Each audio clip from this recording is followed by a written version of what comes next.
I am the Tofu Golem. Please enjoy the video. In this video, I will show how to play Subnautica Creative. Start a creative save, enable cheats if needed, and practice placing habitats and modules to learn mechanics. Swim through shallow biomass, test basic vehicles, and gather blueprints from wrecks to expand options.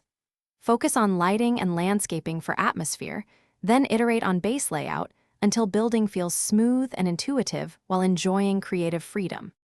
Creative mode gives you unlimited materials and instant crafting, so you can prototype quickly.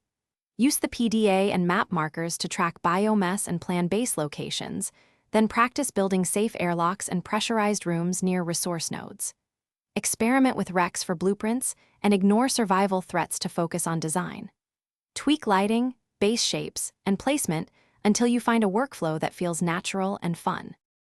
If you're finding this helpful, please subscribe and like to support the channel.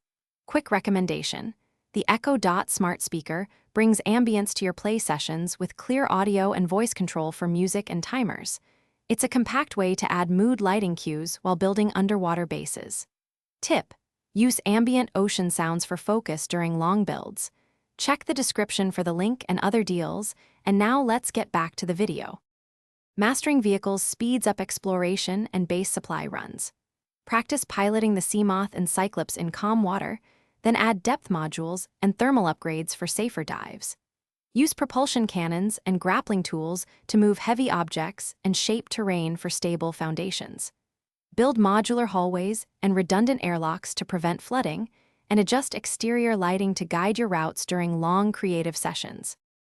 Thanks for watching. Consider subscribing if we helped you today.